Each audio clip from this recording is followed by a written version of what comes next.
tema de la calidad de agua es uno de los grandes problemas, si no uno de los principales problemas que tiene la provincia de La Pampa, es justamente la calidad de sus aguas, la escasez y calidad de sus aguas, ¿no es cierto?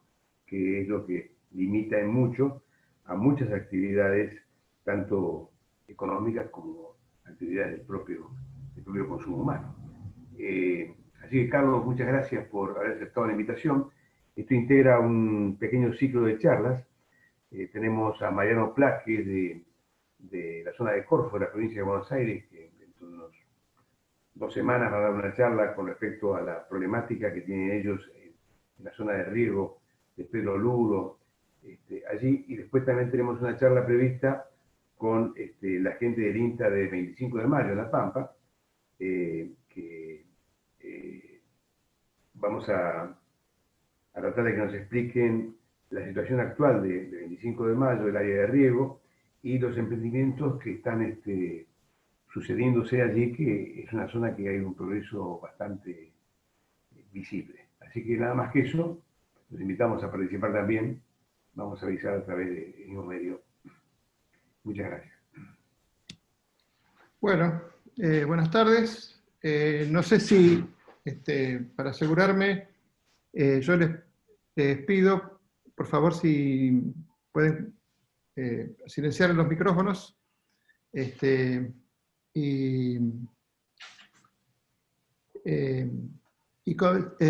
compartiendo la pantalla, si ven bien, Noelia, porque esto es... Sí, se ve perfecto. Perfecto, bueno. La idea es un poco de hablar sobre, hacer una síntesis muy rápida, porque habría para hablar mucho sobre este tema.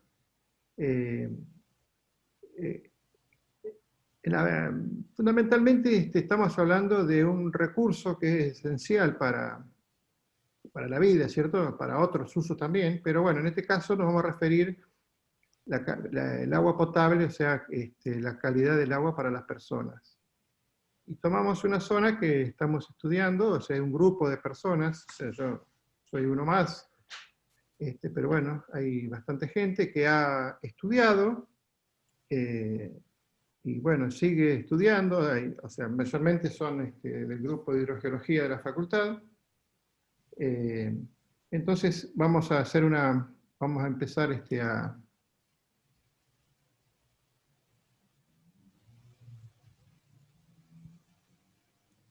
No sé cómo es esto.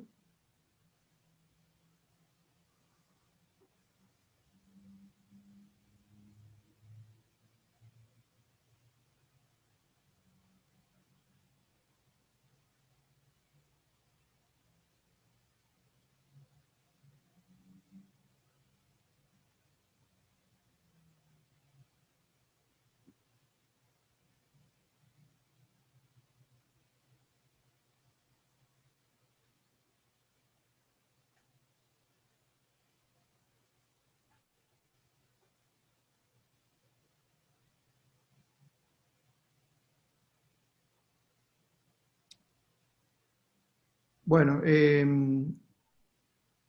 lo que les quería comentar, entonces, Abel, vos que tenés el micrófono, ¿me estoy escuchando?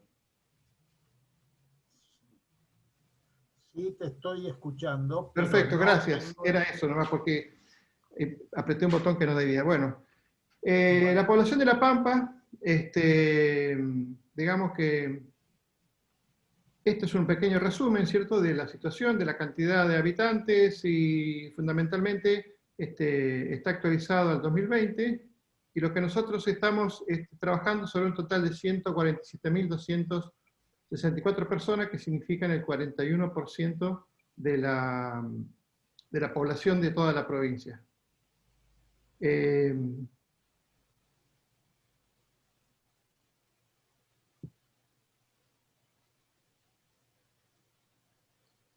Entonces, como agua potable podemos decir que es aquella que cumple con todas las normas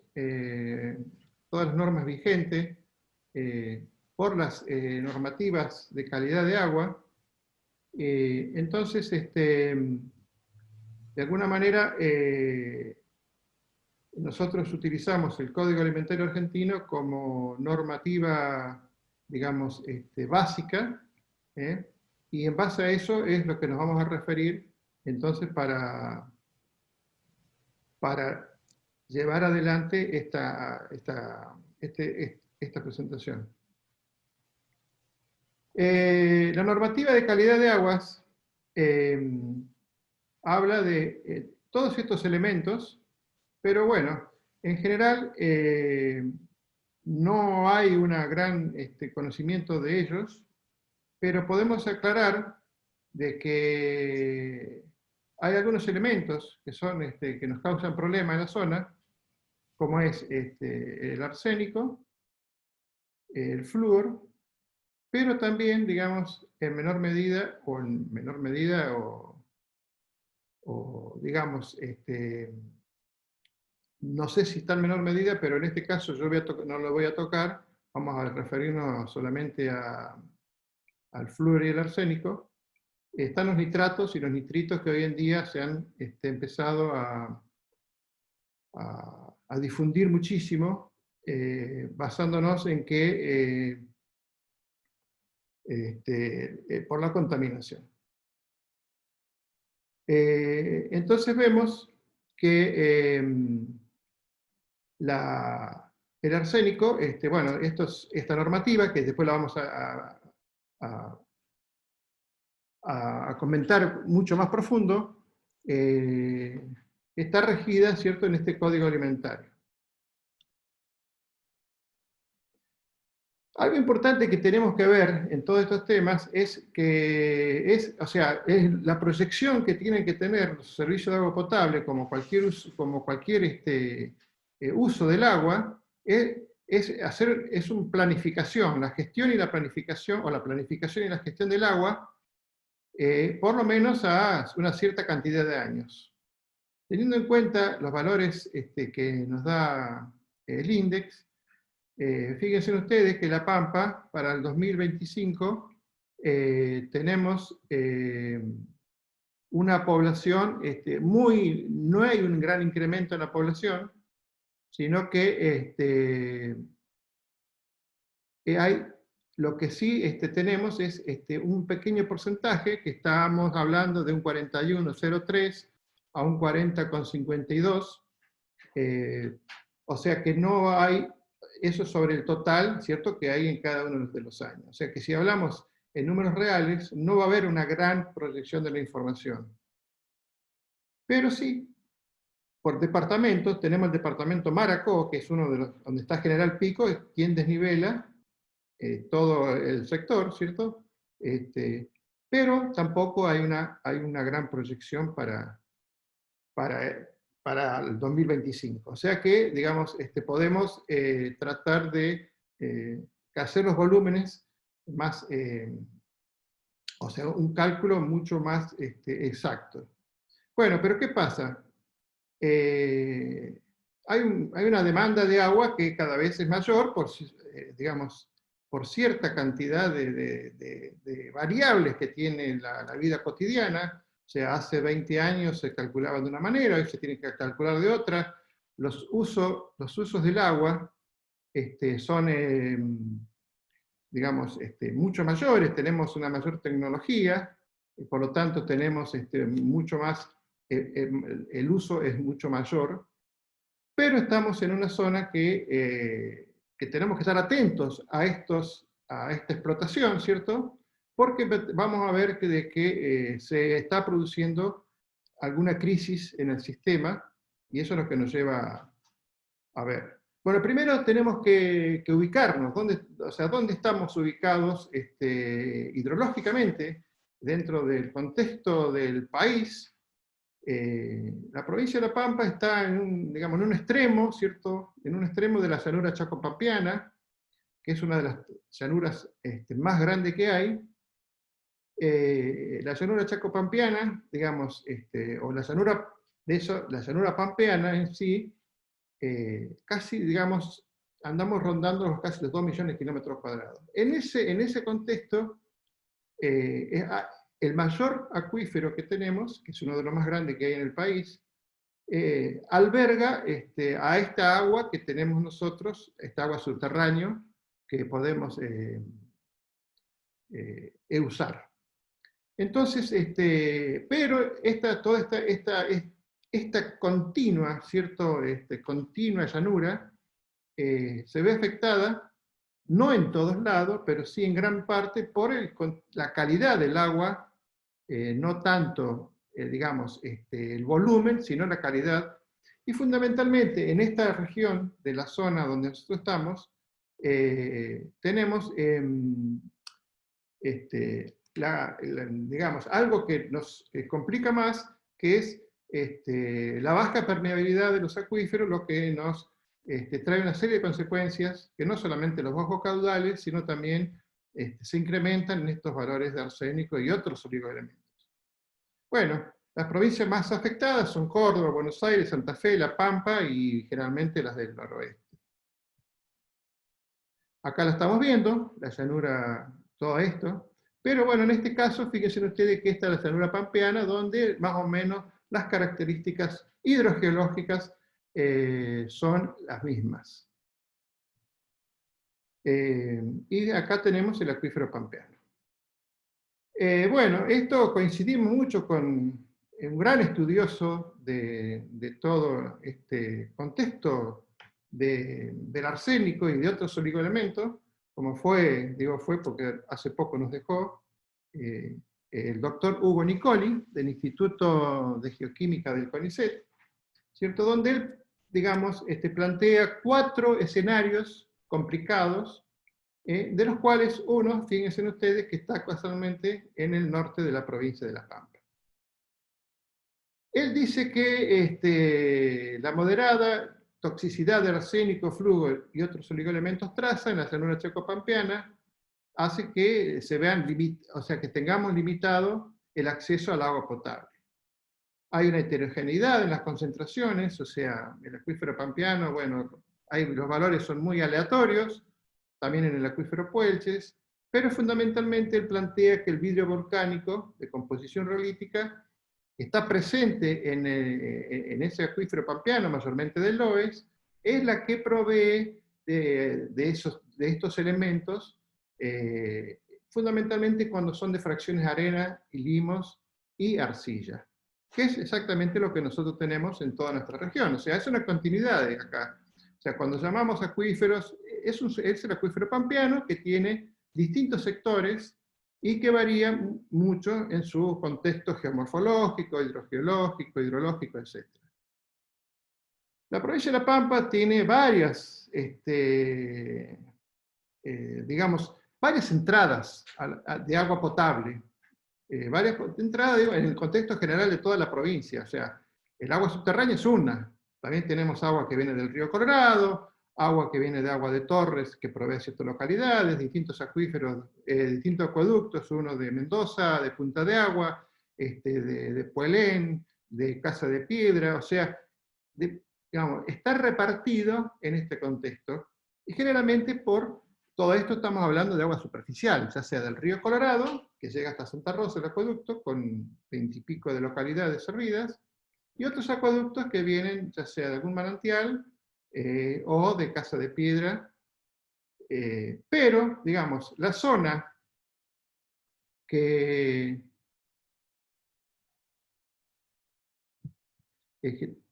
tengo que hablar y admitir a la vez, así que por ahí se me complica.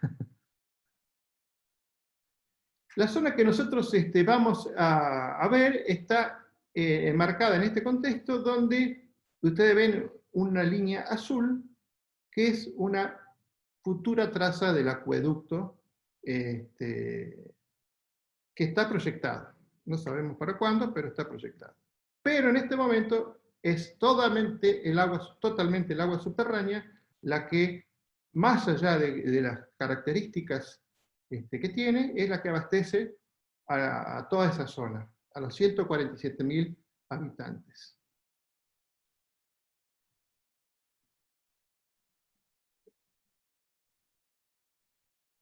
Bueno, acá tenemos el mapa, exactamente la zona. Bueno, esa zona hace una pequeña descripción, tratando de ser lo más didáctico posible y que lo entendamos todo. Y esto no es, digamos, no es para asustarse ni para nada. O sea, casi todas las poblaciones, o sea, generalmente todas, tienen exceso de flúor y arsénico y otros elementos que la hacen no potable. O sea, si hablamos como zona en general, toda la zona, ¿cierto? Que son, es una zona grande. Y en aquello, pero hay lugares que el agua es potable, otros lugares que no es potable. Pero bueno, en esos casos hay plantas de osmosis inversa que la distribuyen el agua de distintos modos. Haciéndose un breve reconto, podemos decir entre el periodo 99 y 2007, Embajador Martín y Luigi, o sea, tienen valores muy altos, que el resto de las calidades se encuentra también con valores altos, entre ellos General Pico, que son valores que sobrepasan la normativa del Código Alimentario. Pero, digamos, el valor más alto que hemos encontrado, a nosotros no, pero sí un estudio que hizo el Servicio Geológico inglés, ese está en Estancia La Tigra, cerca de Castex, de Conelo, con casi 6 miligramos por litro de arsénico, que es un valor relativamente muy alto. Bueno, esta es la zona que, con todas las poblaciones, de las cuales todas las poblaciones están servidas por agua subterránea, que aparte del agua subterránea, fíjense ustedes, la compartimos. ¿La compartimos con qué? Con la ganadería, por ejemplo. Que la ganadería, en volúmenes, ocupa un mayor uso, o sea, el mayor volumen lo lleva la ganadería que la población. Que, bueno, esa es otra historia. Entonces, en este contexto, planteamos distintos escenarios para que vean ustedes, pero hay, o sea, los escenarios de dónde viene el agua y para dónde va. El agua viene, o sea, digamos, solamente el único aprovisionamiento de los acuíferos, que nosotros denominamos recarga, proviene de las precipitaciones.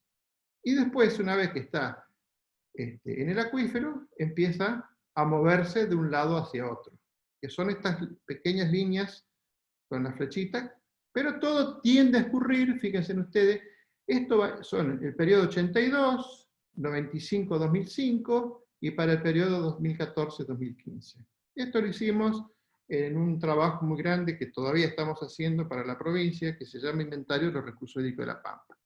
Fíjense ustedes que,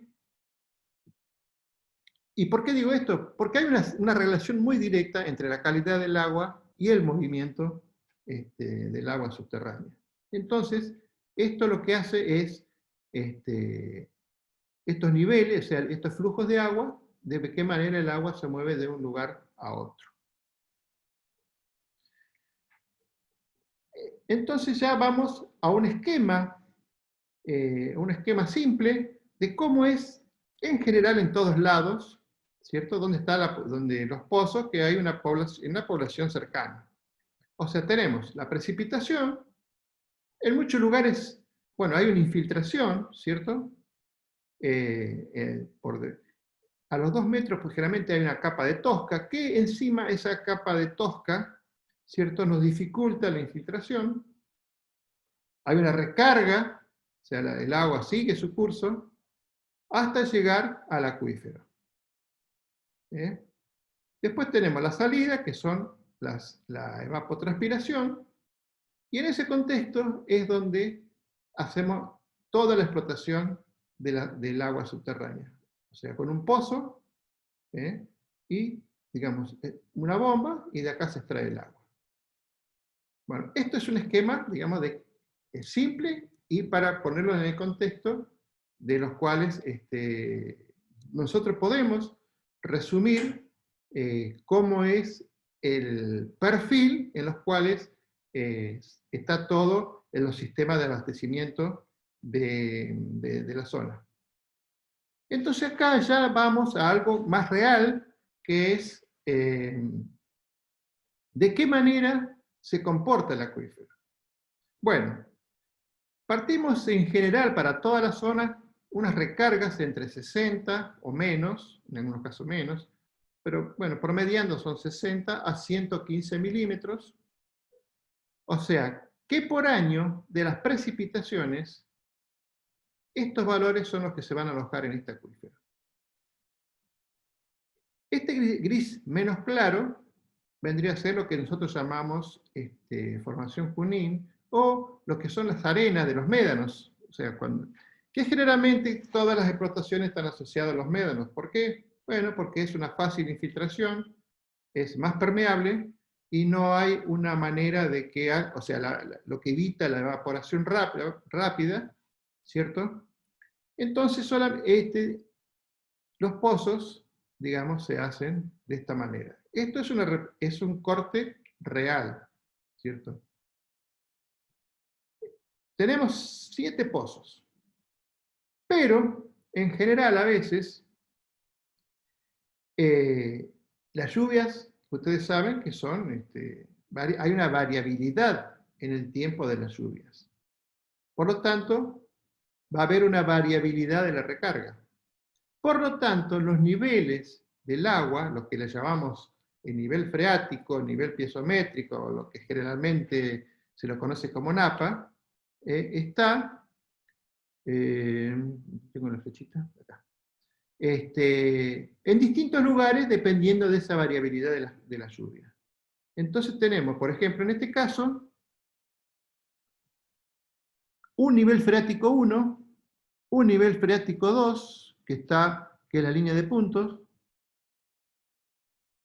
acá, y un nivel freático 3, que son las variaciones que sufre el acuífero por dos motivos: o que llueve menos, o que en algún lugar se extraiga más agua de lo que entra, que es lo que suele ocurrir, lo que está ocurriendo en muchos lugares de esa zona, y no de esa zona, sino de toda la provincia de La Pampa y del resto del país donde se usan las aguas subterráneas.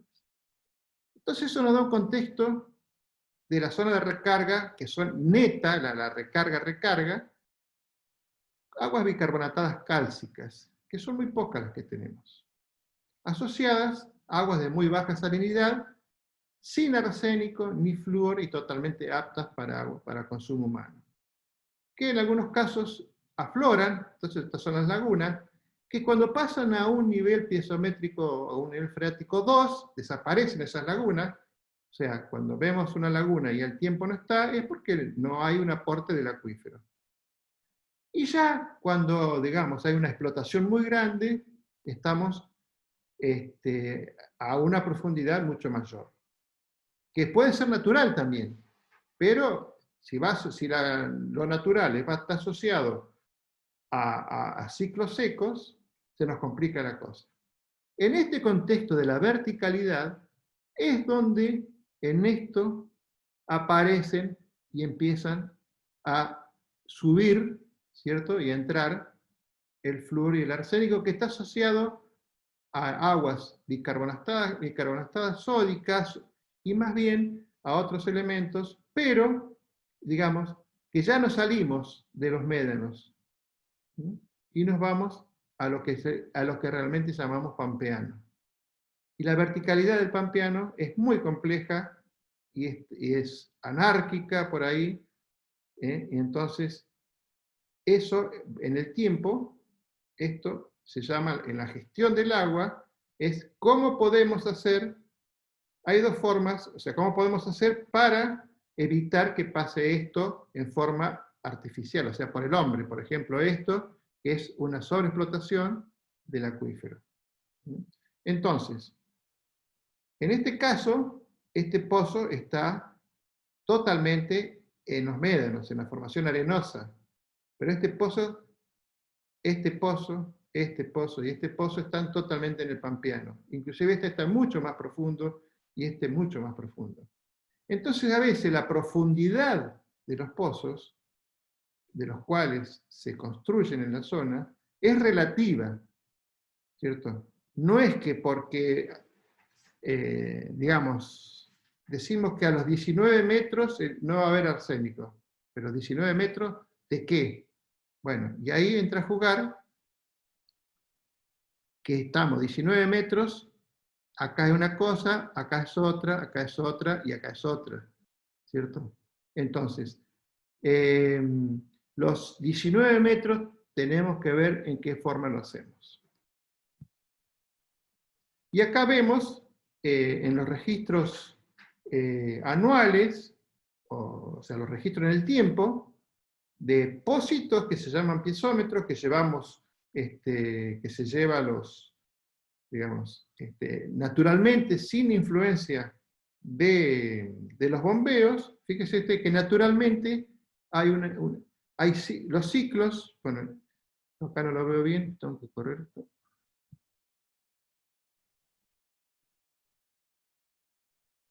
Acá, fíjense ustedes que acá tenemos un ciclo hidrológico positivo, acá negativo, acá positivo, baja, sube, pero más o menos hay una,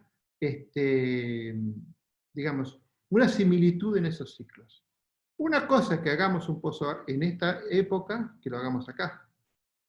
Y esta relación es la hidráulica con la hidroquímica y con la presencia de esos elementos.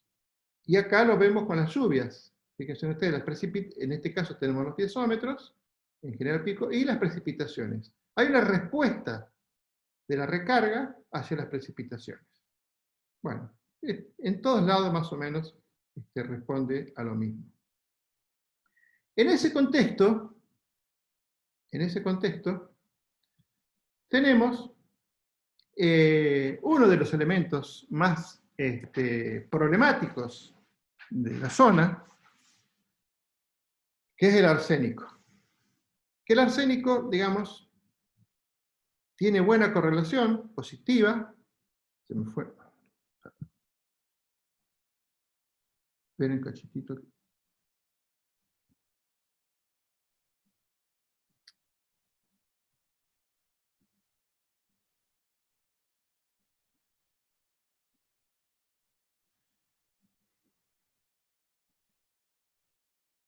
Tenemos una relación positiva con el vanadio, el molibdeno, el uranio y el flúor. Se encuentra en altas concentraciones. Esto está extraído de un trabajo de un alemán que trabajó en Argentina y que estudió muchísimo el arsénico. Se encuentra en altas concentraciones en la ceniza volcánica. La ceniza volcánica sería, yo le pongo porque a veces si hay ceniza volcánica y no hay arsénico porque nos faltan otras variables para que se dé ese traspaso y esa solubilización. Bueno, el arsénico con el vanadio hay fíjese, un R de 0,9, un R de 0,8, y me tengo que fijar acá, un R de 0,45 con el uranio también. También los óxidos e hidróxidos del aluminio y manganeso son importantes en la absorción del arsénico. Y otra cuestión importante es que desde el punto de vista de la carga cero, que se llama, el punto isoeléctrico de óxido e hidróxido de aluminio y manganeso, donde los arsénicos se liberan en el agua y están en el rango de pH 7,3 a 9,1. Concuerdan con máximas concentraciones de arsénico disuelto a altos valores de pH, y los óxidos e hidróxidos de aluminio y manganeso controlan las concentraciones de arsénico disuelto. Eso es un esquema, digamos, de cómo es el movimiento del arsénico en la zona. También importantes son las correlaciones. Acá tenemos una buena correlación con el pH, tenemos una buena correlación con el flúor, y una buena correlación con los bicarbonatos. Y con elementos traza, con el boro, el aluminio y el vanadio. Siempre, digamos, es como que van de la mano, son una familia donde el arsénico es el malo de la película, pero también tiene algunos hermanitos que no se lo traen, lo dejan afuera.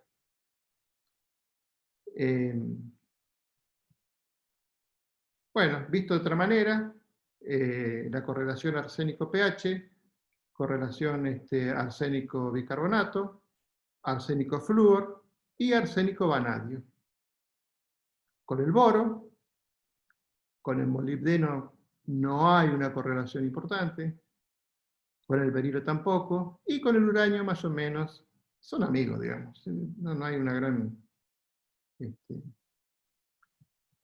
una gran relación, pero se llevan bastante bien. Bueno, esta es otra forma, este es un estudio de una tesis de maestría de una tesista de Suecia, que hizo también un estudio sobre el arsénico, haciendo hincapié fundamentalmente en dos localidades, Quemú y Intendente Alvear. Bueno, y también la otra variable que tenemos es la evolución hidroquímica en profundidad. Y acá donde nosotros siempre insistimos, lo que yo les decía hoy, con el tema de en qué parte del acuífero pampeano vamos a estudiar, qué parte, o qué es lo que tenemos que tener en cuenta. No todo es homogéneo, hacemos un pozo y sacamos agua de cualquier lado, no. Por suerte tuvimos la suerte de que nos tocó un proyecto de investigación y desarrollo sobre el arsénico, de los cuales trabajó mucha gente, y con los fondos de este proyecto se hizo este pozo, ¿cierto? Y bueno, becarios y tesistas del CONICET, de la agencia primero y CONICET después, como tantas otras cosas que voy a mostrar ahora, que son de lo que han hecho ellos. Estos resultados han sido publicados en un congreso, y bueno, fíjense ustedes, acá tenemos el molibdeno, miren ustedes en profundidad, el uranio, el selenio y el arsénico. El hierro, aluminio, hierro, manganeso, pH, selenio, el cesio, fíjense ustedes. Entonces, eso es lo que siempre queremos comentar a las cooperativas. O sea, si hacemos un pozo acá, si lo hacemos a 15 metros de profundidad, vamos a tener este valor. Pero si lo hacemos a 20 metros, vamos a tener este valor. Si lo hacemos a 30 metros, vamos a tener este valor. Y así con todos los otros oligoelementos. Entonces, esa evolución en la cuestión vertical es la que nos complica, y les complica a los servicios de agua potable. ¿Por qué? Porque cuando hay sobreexplotación, y se hace el pozo acá, a esta profundidad, y se extrae demasiada agua, y se lleva este agua de acá, se la lleva para acá, esto empieza a elevarse con estos elementos a través del tiempo. Nunca, todos los pozos que hemos observado, nunca va a volver este valor. Capaz que vuelva, pero va a volver un valor por acá, después, o sea, nunca va a volver un valor acá, digamos, o acá, sino que va a ir cada vez teniendo este mismo valor, y ¿qué hacen los servicios? Lo sacan de circulación al pozo. Bueno, estas son todas las localidades con los valores máximos encontrados y los valores mínimos encontrados. Alrededor de tanto de arsénico como de flúor. ¿Qué quiere decir esto? Que acá hay una enorme cantidad de valores que varían entre estos y estos. Bueno, no sé qué pasó. Entonces, de todo esto, fíjense ustedes, de todos estos valores, tenemos, por ejemplo, en Quetrequén tenemos 300 microgramos, pero todo esto está basado en 370 perforaciones que hay en el área, que están hechas por la mayoría por la Administración Provincial del Agua durante 40 años, 50 años, pero también hay otras perforaciones. Y cada vez, digamos, con las nuevas tecnologías, ya sea que ha llegado la electricidad a los campos, o hoy en día con pantallas solares, etcétera, etcétera, se dejaron de lado los molinos, que tenían una capacidad de bombeo muy limitada, no más de 1000 litros, y llegamos a quintuplicar ese valor, ¿cierto? Y tenemos entre 4000 y 5000 pozos en toda la zona. O sea, que no solamente tenemos las perforaciones que dan agua potable, sino hay otras perforaciones también que están en la zona. Bueno, estas localidades, como dijimos anteriormente,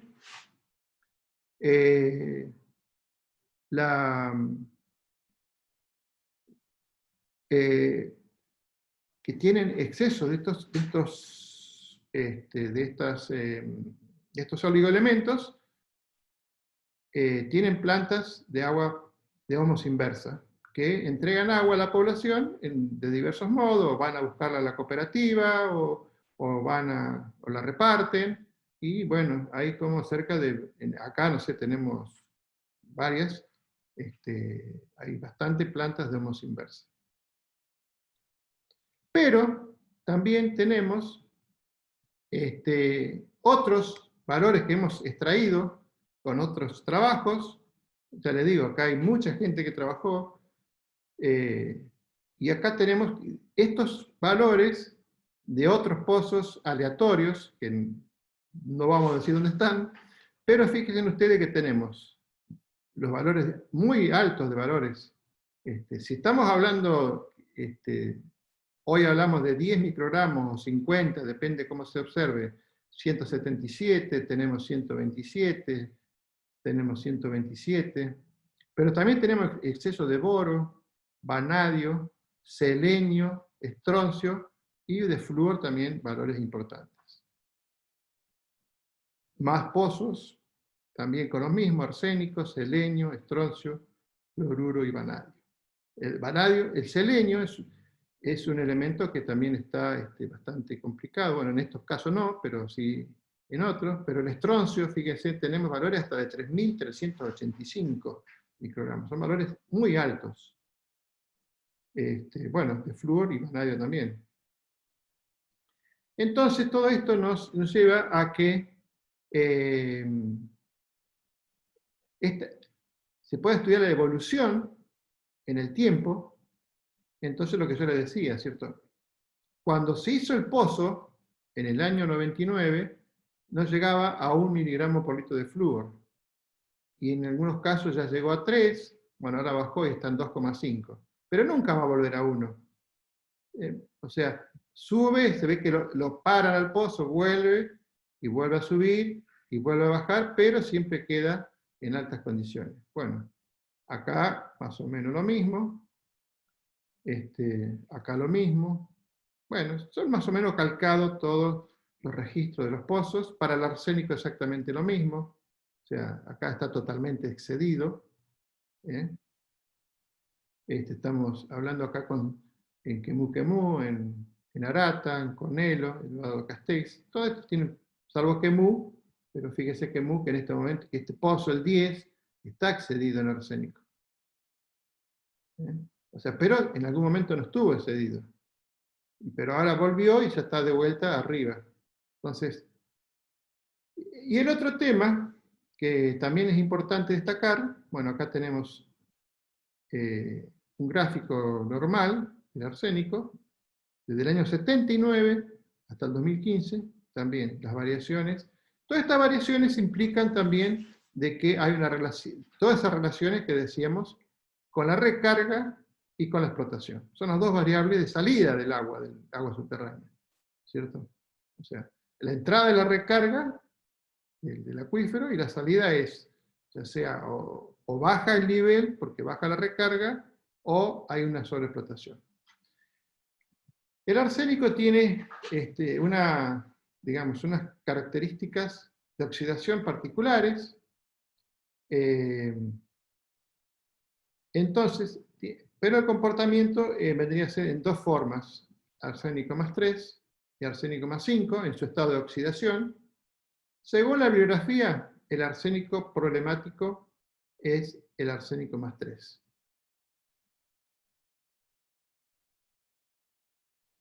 Pero es el que menos tiene. Si hacemos la relación R3 más 3 sobre total, fíjense ustedes que nos da esto es un trabajo con 3 trabajos hechos, un trabajo del Servicio Geológico Inglés, del Inventario de los Recursos Hídricos y del proyecto de investigación y desarrollo que les comentaba. Bueno, este es 5280, que es el que yo les comentaba, que es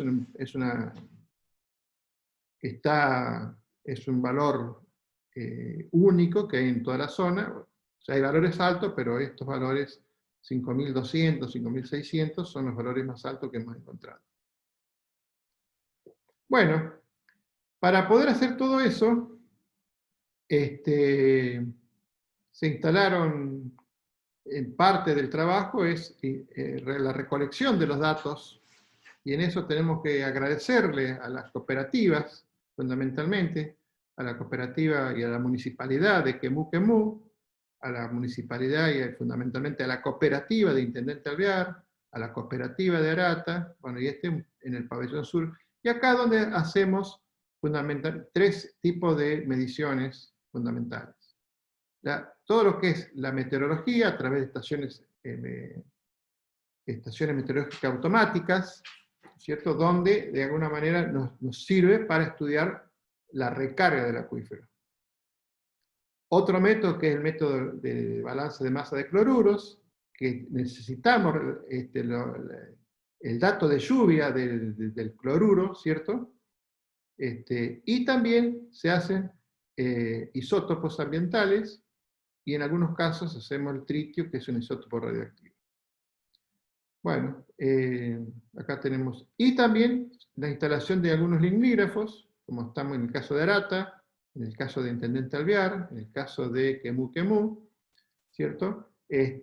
Para medir esas oscilaciones que yo les mostraba hoy, y compararlas, ¿cierto?, con los datos de lluvia, para ver para conocer, bueno, los valores de los cloruros, y también para medir la profundidad del agua automáticamente y no tener que ir a las mediciones. En este caso, bueno, insistir, y siempre las cooperativas nos han apoyado mucho en todos estos estudios que estamos haciendo.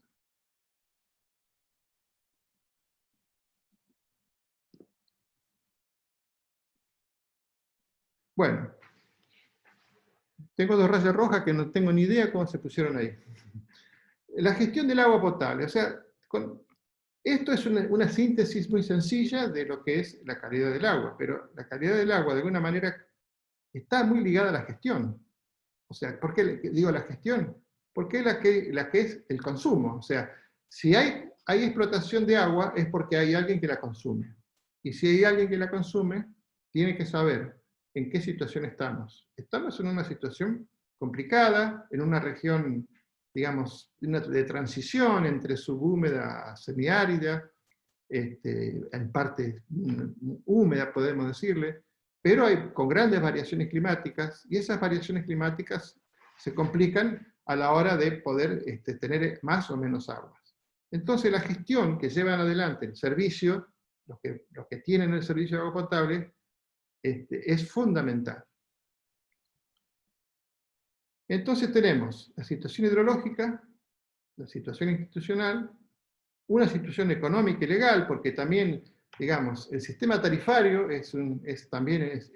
digamos, es importante el sistema tarifario, y la situación legal, que, digamos, de alguna manera tiene varios blancos ahí que no están resueltos. Y el estado del conocimiento, que es fundamental, ¿cierto? Es hacer todas estas cosas para poder descubrir y ver de qué manera es el comportamiento. Pero podemos estudiar todo lo que querramos, pero la situación institucional y la situación económica y legal tiene que ir de la mano también. Entonces, estas dos son las fundamentales que tenemos que conocerlas y a veces las dejamos de lado. Y tenemos acá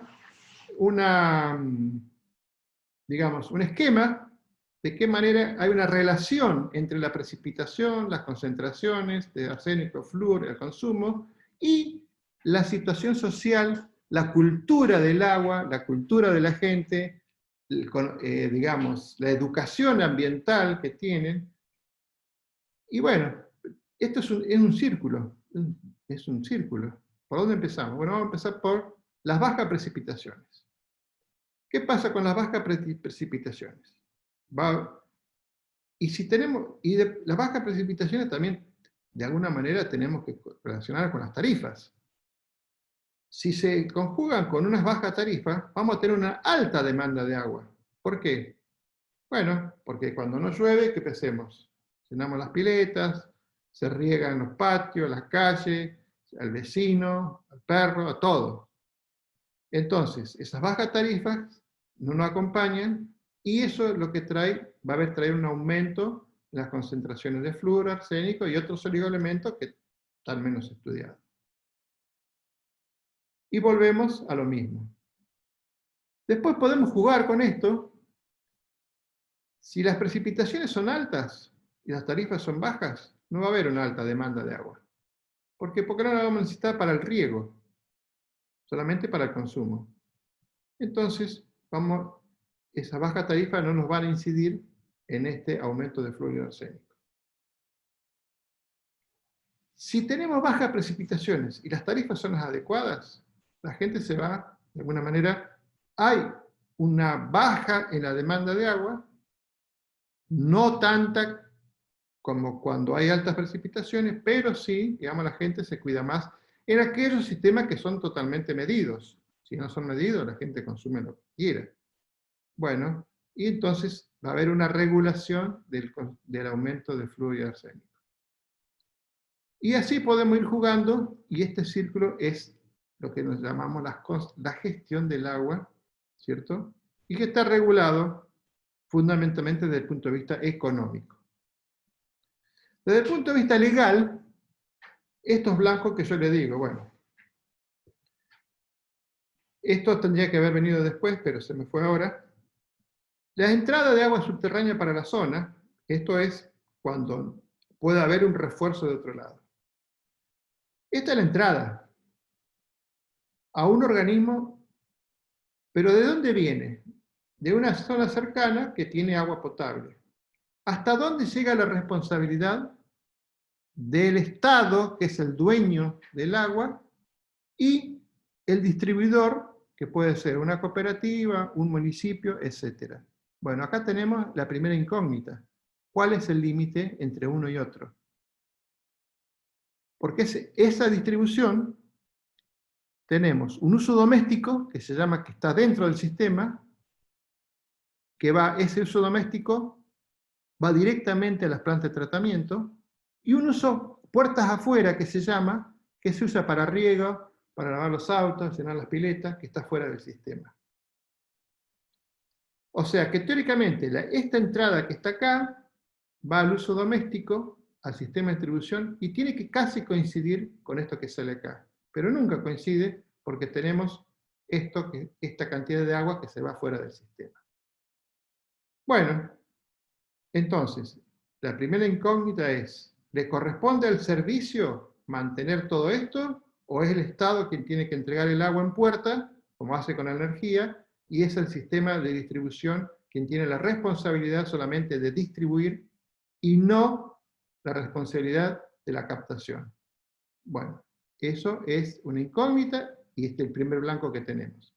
El segundo blanco son las plantas de tratamiento. Las plantas de tratamiento, el agua es competencia municipal, cooperativa, privada, etcétera, o competencia del Estado.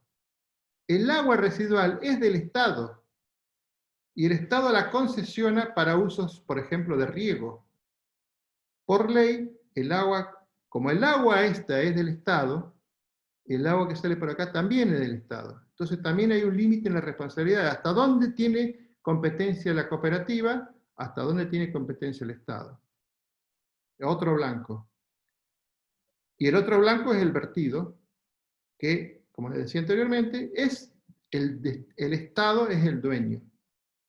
Y el Estado se lo da a alguien para uso bajo una concesión, exactamente lo mismo que hay que está acá, que también tiene que tener su concesión con todas las normativas que tiene que cumplir, de la misma forma que hace con energía. Para eso se sancionó la Ley 2581 del Código de Agua de la Pampa, no vamos a entrar a hablar sobre esto. El decreto 2468, que es el decreto reglamentario, que es el reglamentario del código. Y también, digamos, hay algo que es importante tener en cuenta, que la Secretaría de Recursos Hídricos es la que coordina la acción de los organismos competentes, o sea, es el organismo de competencia y el máximo responsable de lo que es el agua en la Pampa. Lo que es del Estado. Por fuera del Estado está Aguas del Colorado, que es una sociedad anónima, ¿cierto? Es una SAPEM, que se llama una sociedad del Estado, que tiene la mayoría estatal, que es también, digamos, forma parte de la familia de lo que se llamamos lo que es el agua potable en la Pampa. Bueno, todo esto está regido por el Código Alimentario Argentino, o sea, eso es lo que más se aproxima a las normativas vigentes en el mundo, ¿cierto? Entonces, siempre se toma como referencia. Y bueno, algunas cosas que dice que la concentración máxima tolerable de arsénico es de 0,01 miligramos por litro. Entre 0,01 y 0,05 puede presentar niveles de incidencias bajas. Y el arsénico evidencia defectos entre 0,05 y 0,01, bueno, y 0,1, o sea, entre 50 y 100 microgramos, evidencia de efectos adversos. Eso es lo que dice la OMS y la FAO. El código, bueno, entonces, el Código Alimentario, en sus últimas reuniones, ratifica los 10 microgramos litros como valor máximo tolerable para agua potable.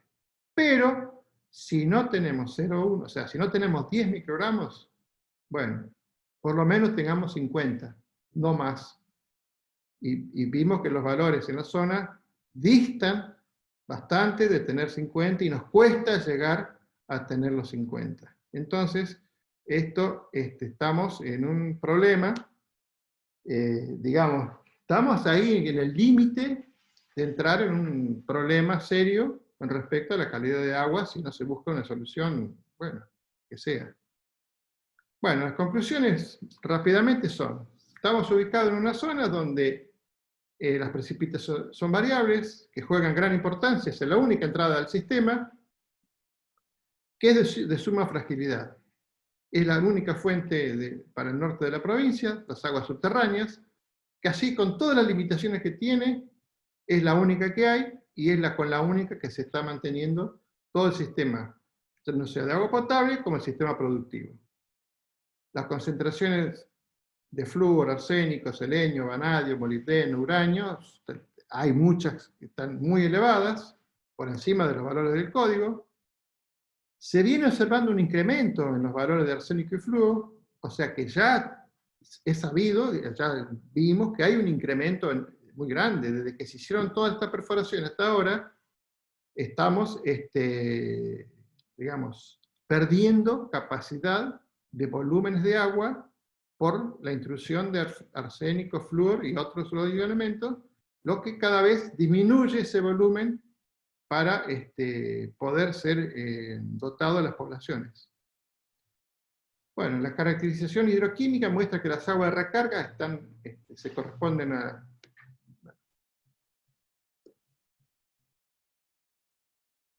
Las relaciones se asocian al agua bicarbonatada sódica o bicarbonatada cálcica tendría que ser, pero nosotros tenemos mayormente bicarbonatadas sódicas. Las relaciones significativas se dan con el pH, bicarbonato, fluoruro también, bueno, eso ya lo dije recién. Está totalmente demostrado que la variabilidad en todos estos, en los contenidos de los distintos elementos se da en sentido vertical, o sea, con la profundidad. Esa es la verdadera problema que tenemos.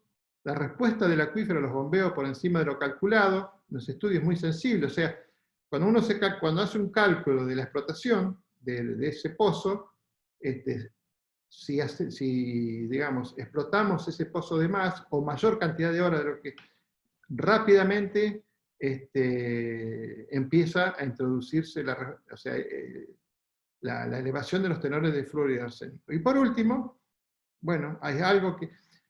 hay un pequeño estudio que hicimos con el doctor Rubén Molina, que es médico, fue cuando era responsable del banco de datos de cáncer acá en la provincia, y cruzamos los tipos de arsénico, los tipos de calidad de agua, con los tumores, el registro de tumores, con los tumores que había, y nos daba negativo, o sea que en ningún momento pudimos comprobar que haya habido casos de hidroarsenicismo. De hecho, no hay firmas médicas que así lo certifiquen.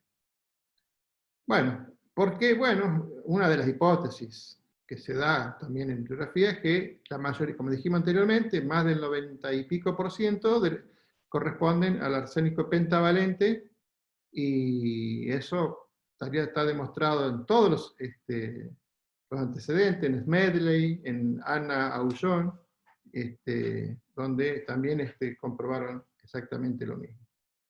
Lo que yo les quería mostrar, bueno, solamente para finalizar, es que este trabajo, digamos, está basado en 1, 2, 3, 4, 5, 6 proyectos, de los cuales cada uno de estos tiene su responsable, que son o tesis de maestría o tesis de doctorado, algunas ya han finalizado, y que durante años se han venido recogiendo información, ¿cierto? Entonces eso nos ha llevado a tener un conocimiento, esto es una síntesis muy pequeña. El área que se estudió, que es todo el norte de La Pampa, casi llegamos a los 22.500 kilómetros cuadrados. Y bueno,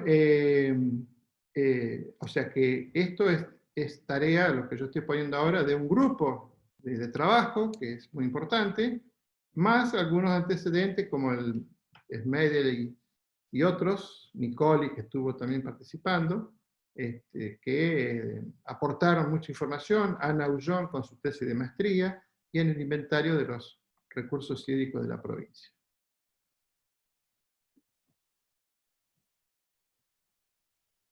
Bueno, muchas gracias, y espero que podamos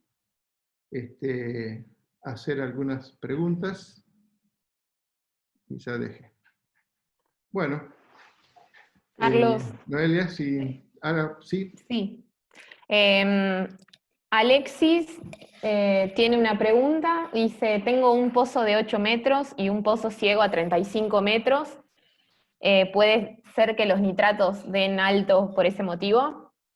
Sí, seguro. O sea, los conos de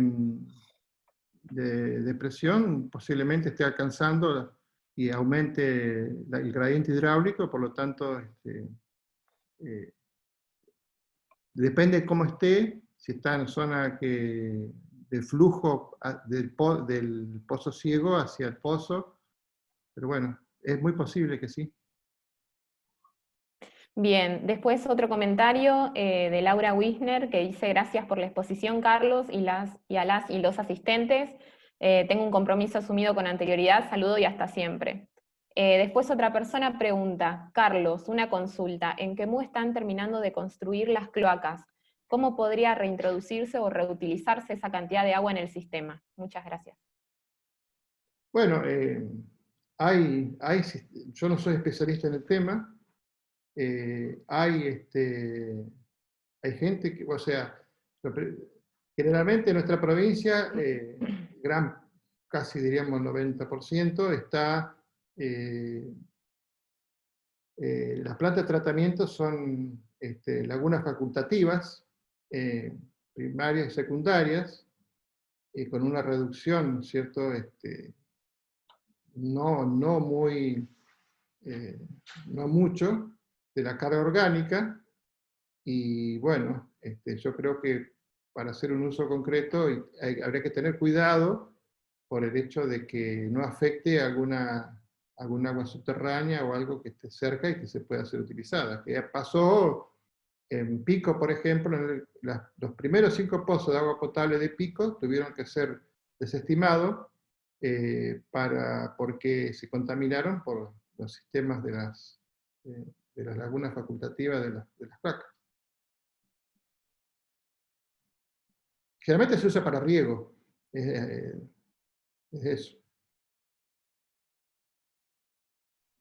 Y Claudio Zafeni, bueno, agradece, dice muchas gracias Carlos, excelente tu exposición, didáctico como siempre, gran abrazo.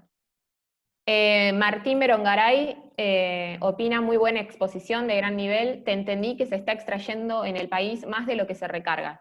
Pregunto, ¿a dónde nos lleva ese fenómeno si se sostiene en el tiempo? El fenómeno de sobreexplotación es muy grande en todo el país.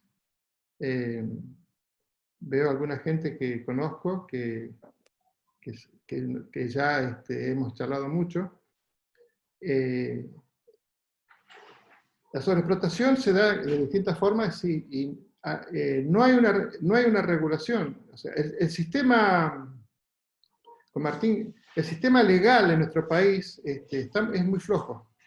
Hay leyes que son muy buenas, pero no se cumplen. Entonces, de hecho, no hay controles de los caudales. Primero, que no están concesionados los pozos.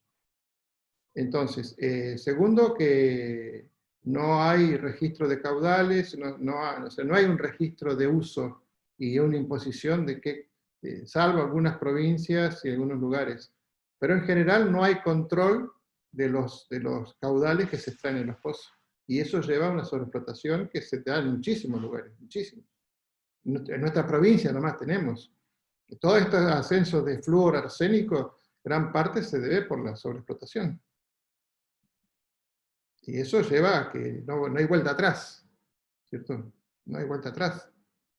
Creo que el doctor Eduardo Mariño, que ha hecho un gran estudio en Pico, él demostró que, o sea, nosotros, la explotación a lo largo de los años, nunca el valor de arsénico vuelve al valor inicial. Cuando se hicieron los primeros pozos, todos eran potables. Hoy en día esos primeros pozos ya no queda casi ninguno que es potable.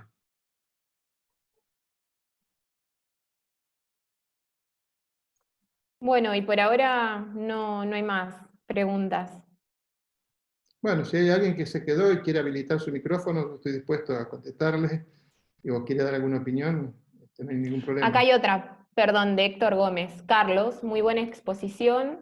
Hoy en los diarios sale que el proyecto de producción de cerdo se puede ubicar en el norte de La Pampa. Bueno, tenemos un claro ejemplo en Alvear. No sé si estará Claudio, pero en Alvear encontramos el valor más alto de contaminación de la provincia con 900 miligramos por litro de nitratos, que acuérdense que el nitrato en esa zona, lo que se llama nitrato natural, andará en los 15 miligramos por litro, y ahí encontramos 900 miligramos por litro. Eso fue una tesis de doctorado, y se debe a la chanchería. En Quemú también, Quemú se encontró un valor alto de nitrato, que en su momento, hace muchísimos años, había habido una chanchería. El problema de los nitratos es que es muy difícil a veces encontrarlo, porque quien produjo la contaminación ya no existe, pero es muy peligroso la chanchería. O sea, no es peligrosa la chanchería, sino saber dónde ubicarla.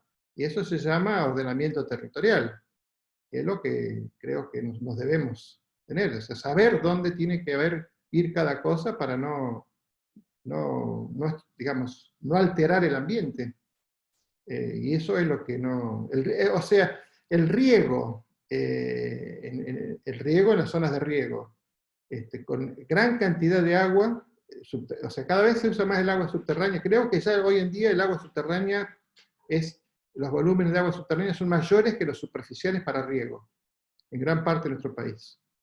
Y los sistemas también de agrupamiento, o sea, de cría de ganado, de ganado, lo que sea, o chancherías, en sistemas cerrados también son muy problemáticos. De hecho, hay muchos ejemplos de contaminación. Entonces hay que tener enorme cuidado con eso.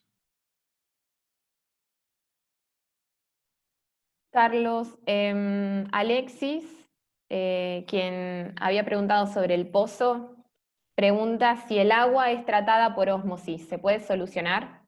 Sí, pero depende generalmente las plantas de ósmosis son para pequeños caudales. Depende para qué lo vaya a usar. Si es para uso común, pero en nuestra provincia las plantas que tenemos son de muy bajo caudal, solamente para consumo humano. O sea, para 7, 10, 15 litros por habitante día se le da a la población. Sí, sí, tranquilamente. La osmosis inversa es bueno, España tiene el riego por osmosis inversa, enormes plantas de osmosis inversa con grandes problemas ambientales también, porque hay que ver, las plantas de osmosis inversa tienen un rechazo muy grande también, de agua salada, lo que sea. Y eso de algún lado tiene que ir también. Entonces el problema ambiental pasa a ser otro. Bueno, y ahora sí no hay más preguntas. Ah, no, perdón. Recién ponen. Carlos, muy buena exposición. Consulta. Tengo entendido que de las plantas de ósmosis inversa sale parte de agua tratada y también sale agua muy salinizada como residuo. ¿Eso lo vuelven a verter al suelo o qué se realiza? Es lo que decía recién, la osmosis inversa en pequeñas cantidades no hay problemas como los que tenemos en nuestra provincia. Son plantas de 2.000, 3.000 litros por día, o sea, no es algo que ocasione. Pero cuando las plantas son muy grandes, producen mucho rechazo. El rechazo es el agua tratada, ¿cierto? Pero muy salinizada. Depende también del agua que entre al sistema. Y eso tiene que haber un lugar especial acomodado para tal fin, ¿cierto? Que no cause otro problema, porque en muchos lugares el agua tratada, en Barcelona, por ejemplo, el agua tratada por osmosis inversa, Barcelona no me acuerdo, pero creo que era por ahí. El agua tratada se volvía al mar, y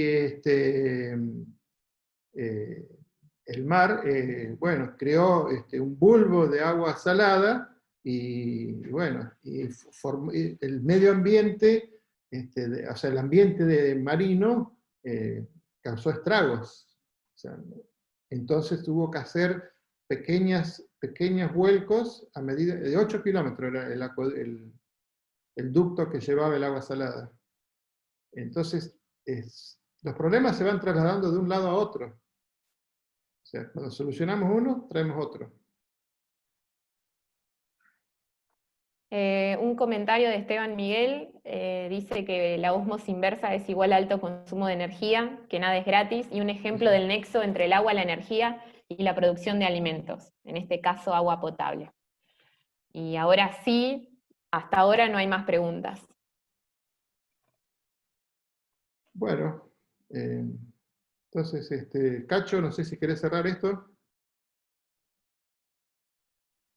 Simplemente quería agradecerte, la verdad que estuviste muy claro, aunque es un tema bastante técnico, para muchos posiblemente ha habido problemas, pero realmente, diríamos vulgarmente, ¿no es cierto? Todos estos lugares que vos señalaste del norte de La Pampa tienen crecientes problemas de agua y la solución no se ve una solución fácil, porque pongamos para General Pico, para poner nada más que un ejemplo.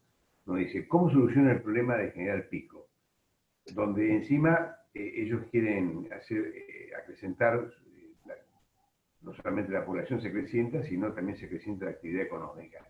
Y hay un límite allí que está dado por la calidad del agua, y la cantidad y la calidad del agua, ¿no es cierto? Así que realmente este es un problema de muy difícil solución. Sí, o sea,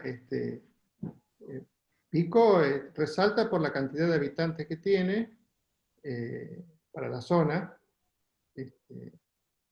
digamos, y que también no es el único problema que hay. Bueno, el sur de La Pampa se ha solucionado con el acueducto, pero hoy en día también, digamos, ya dejó de ser agua del acueducto, sino que es un sistema mixto con los pozos y se mezcla.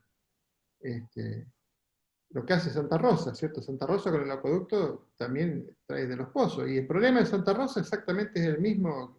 O sea, la hidrología y la hidroquímica, el arsénico, estamos en igualdad de condiciones. O sea, no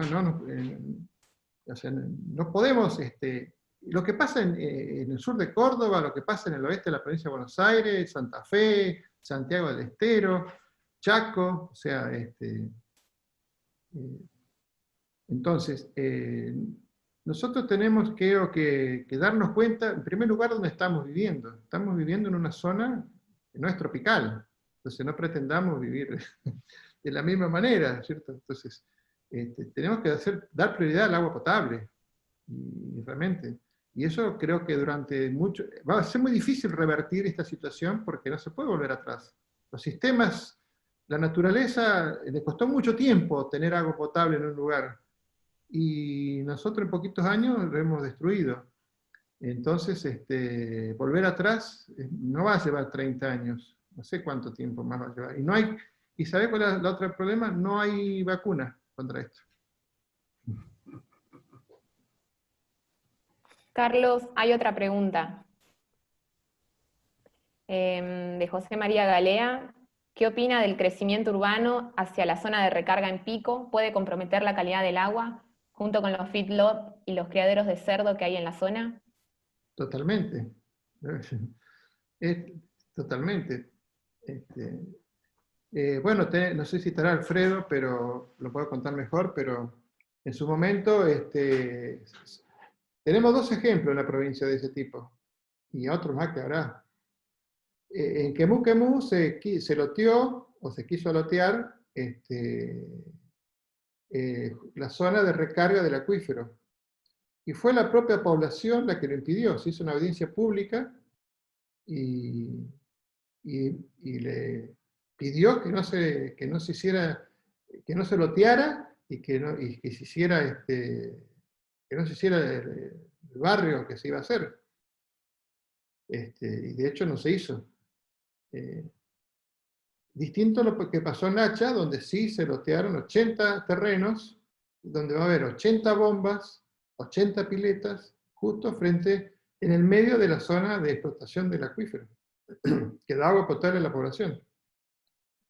Entonces, Hacha tiene en total, no sé, pongamos 40 perforaciones, y va a tener 80 más. Y si a eso le agregamos los feedlot, que ya sabemos que... Yo no estoy contra el feedlot, cuidado, digo. O sea, no solamente que hay que saber dónde se pone y tener todos los cuidados que hay que ponerlo. O sea, el impacto que puede producir en las aguas subterráneas es muy grande. Y bueno, y si es un barrio con todas las de la ley, la recarga se va a ver reducida. La poca recarga que hay se ve reducida. Bueno, ahora sí, no hay más preguntas. Bueno, de mi parte, muchísimas gracias a todos, todas. Y gracias a la Fundación por invitarme, Cacho, a todos los de la Fundación, Gracias. Martín. Bueno, los esperamos entonces para la próxima charla, que ya se dará difusión y Cacho, así que no sé si querés decir algo más. No, nada más. Simplemente que me pareció todo fantástico. Bueno, Tenés muchos seguidores, interesados en el tema. muy bien. Muchas gracias a todos y a todas. Gracias a vos.